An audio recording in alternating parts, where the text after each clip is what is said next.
They say this was the day Alexander should have lost, outnumbered, surrounded, facing an army built to crush him. And yet this was the day history turned in his favor. Before the armies moved, Alexander rode slowly along the line. He did not shout. He did not promise glory. He spoke quietly, so only those near him could hear. "This is not a fight of numbers," he said. "It is a fight of resolve." The words passed from man to man, not as excitement, but as reassurance. Alexander was still young, barely into his 20s. He had already crossed into Asia, already challenged the Persian Empire. But this moment was different. Before him stood a force nearly twice the size of his own. Persian infantry stretched across the plain, cavalry on both wings, chariots prepared to break his lines. Depth, width, numbers. This was not a reckless opponent. It was an empire defending itself. Alexander's army was smaller, tighter, more disciplined, but fewer men meant every mistake would matter. He did not rush, he observed, he studied the ground.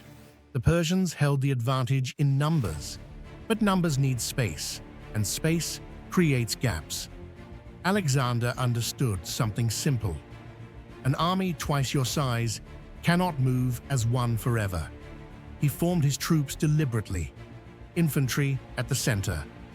Cavalry angled, not straight, not to charge, but to pull. This was not a battle plan built on strength. It was built on patience. As the armies moved closer, the ground became crowded. Persian formations tried to adjust, but size made them slow. Alexander did not meet them head-on. He shifted right, just enough to stretch their line. The Persians followed. They could not ignore him. Their line widened. That was the moment. Not an attack, a question. The Persian center hesitated. Their formation bent, not broken, but uncertain. As dust rose and lines pressed together, Alexander turned to those beside him.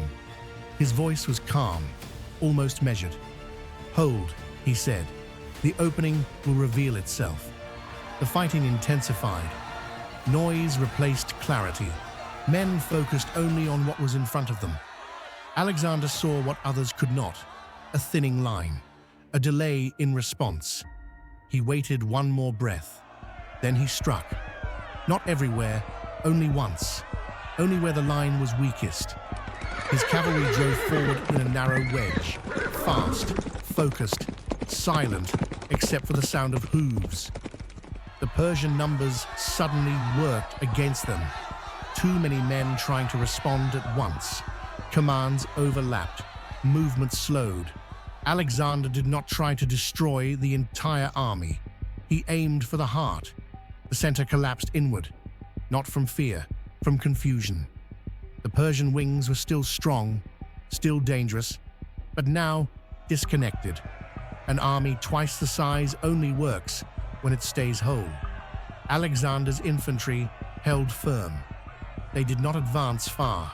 They only resisted, just enough. The Persians pushed harder there, trying to crush the center, unaware the battle had already shifted.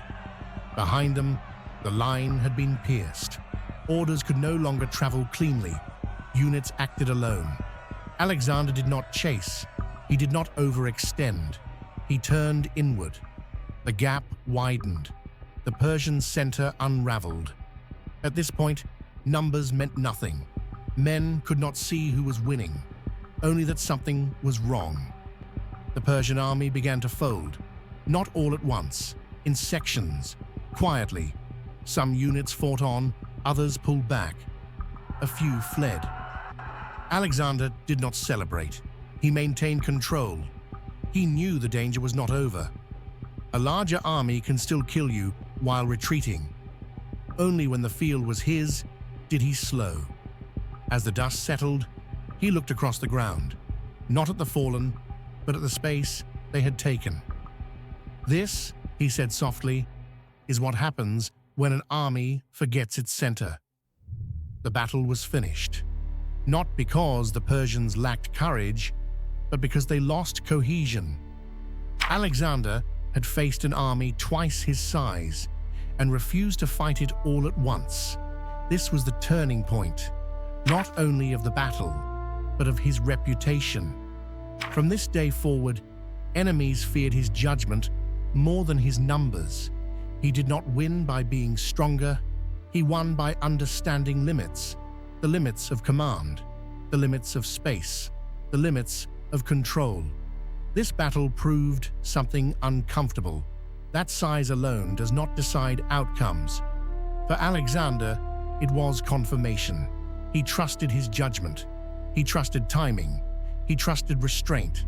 But it also planted a dangerous belief that no enemy was too large, that no risk was unreasonable. He would carry that belief forward, across deserts, across mountains, across empires. And one day, it would cost him. But on this field, on this day, facing an army twice his size, Alexander did not defy reality. He understood it.